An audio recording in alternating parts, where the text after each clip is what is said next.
Hi, and welcome back to another episode of PC Classics. I'm your host, Rubara.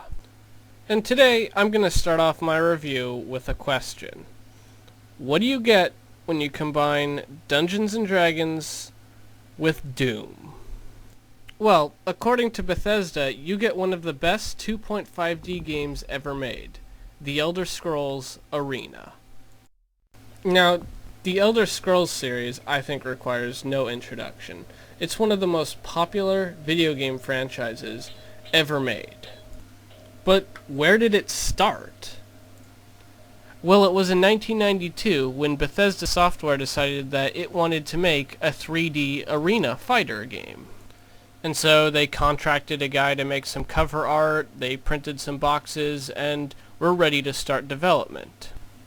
Originally, you were just going to be a team of fighters that went around Tamriel, the world that the Elder Scrolls takes place in, fighting other gladiator teams. With it all coming to a head at the end in the Imperial City, where you would battle to become the Grand Champions. But before they had even started coding for the game, the designers decided that they wanted to add some RPG elements, like side quests. And then they decided to add an even larger main quest. And after that, just drop the whole arena aspect of the game entirely. And so when they decided to release the game in March of 1994, they used the original title and cover art for the game, for monetary reasons, as at the time Bethesda was doing very poorly. And that is why we have a game called The Elder Scrolls Arena that has absolutely nothing to do with an arena. The story of The Elder Scrolls Arena is about a battle mage named Yeager Tharn who summons the Emperor Uriel Septim IV and his head of the guard on rumors of treachery. Both the Emperor and his guard are betrayed and sent to the realm of oblivion.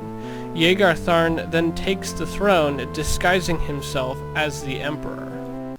Yeager Tharn is then unable to convince his apprentice, Rhea Silmain, to join his side, and kills her.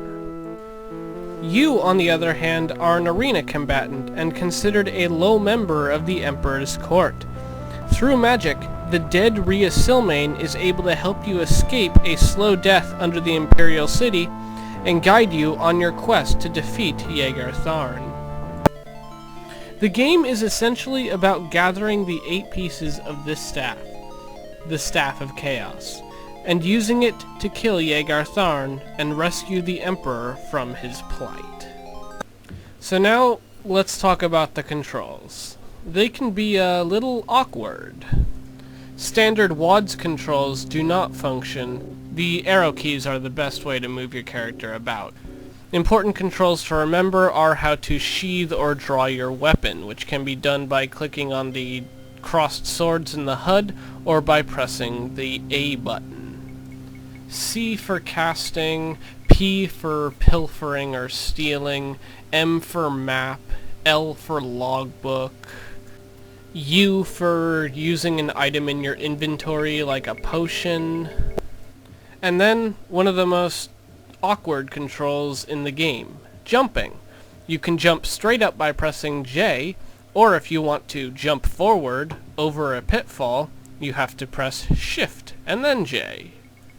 Attacking is also pretty interesting in this game. What you have to do is hold down right click and then swing your mouse cursor across the screen like you're swinging a sword.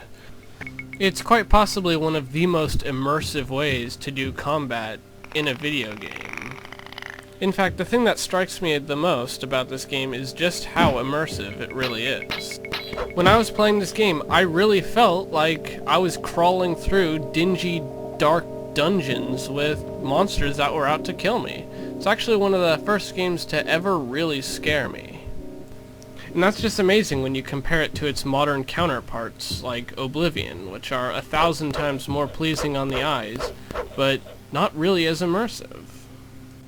This game is pretty unforgiving too. Death can loom around every corner, and so you really need to be cautious. And save whenever possible. Also, be mindful of areas where the floor is raised up. Creatures can't get up there, and they're put there specifically for you to be able to rest and gain your health back. Character creation is also pretty nifty. You have the ability to go through a test where they ask you different questions, and based on your answers they recommend one of the 25 classes to you. I don't really recommend this though, because the first time I did it, they recommended that I play as an acrobat, which sucked. This time they picked Nightblade for me. I really don't think I'm going to go with it though. Go with my usual Battle Mage. Battle Mages are really nice. They're kind of like a jack-of-all-trades class, which works really well in a one-character RPG. You can also set where your character is from, essentially making their race. I usually pick Skyrim, because Nords are funny. So let's check out the Khajiits. I want to see how they did cat people in this game. Well, I'm sorry to anyone who liked Khajiits. They didn't really do them at all. But hey, as a consolation, at least they, tried a little bit with Argonians. So this is how you set your character's stats. The game rolls for how much you have in each of the attributes, and you can then add bonus points to each one. If you don't like how it started off, you can hit done and do reroll stats, or you can save and continue on. With my Battle Mage character, I generally like to have a lot of strength, intellect, and agility, so I can cast a lot, hit people well, and do a lot of damage when I hit them. Agility is probably the most important stat for anyone who plans on swinging a weapon at all. You can also change your character's face portrait. I usually go for the ugliest one possible. Yeah, there it is. Yep. I also like how generally mean everybody is in this game, so I just went into this bar, see how many people say nice things to me. Oh, she doesn't like me at all. Let's hope things go better with this woman down here. Okay, oh, I guess I'm smelly. Oh, what a jerk. Why does no one like me? You also get quests by going to bartenders, and some guy will come out and call at you and be like, "Hey, I want you to bring my daughter over to the Mages Guild." And, well, I didn't really want to do that for this guy because it was dark and I didn't really know where the Mages Guild was in that town, and at night there's no one walking the streets to help guide you. I also really like the bartering system in this game. You can use it whether you're buying a room at an inn or buying a sword. They'll say how much they want to charge you, like he wants to charge me 10 gold, and then I counter with 9, because I'm Scottish. Well, if you thought the people in the bar were weird, you should check this guy out. Definitely don't want to run into him on a lonely night. Yeah. He likes beating up Nord kids. Well, I guess I do too. Who wouldn't? My one big complaint with this game, though, is really how much randomly generated terrain there are. So let's go out of this city. And everything outside of this city has been randomly generated by the game. It makes the game a humongous time sink, but also really monotonous. So you have to go around and ask people where the dungeons are, and they'll give you a direction and you go in it.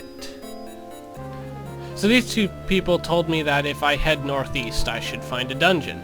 Unfortunately, there's a giant lake of water in between me and northeast, so, well, guess I'm going for a swim. La-de-doo, time for a swim.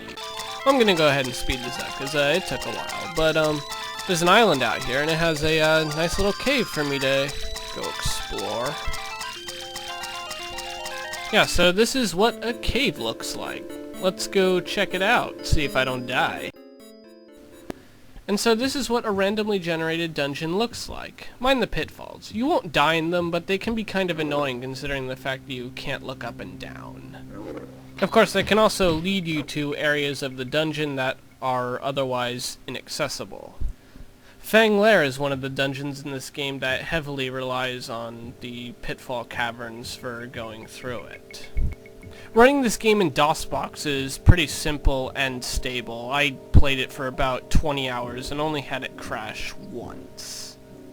If you are having trouble running this game, try tweaking with the settings. As far as getting a hold of this game, it's pretty simple, as Bethesda offers it as a free download on the Elder Scrolls website. I'll leave a link in the description. But for all of you interested in this game, I had a lot of fun playing it, and I'll recommend it to anyone who's even slightly interested. And that is my review. I'll leave you with my death. Enjoy it very much. This is Rabara, signing out.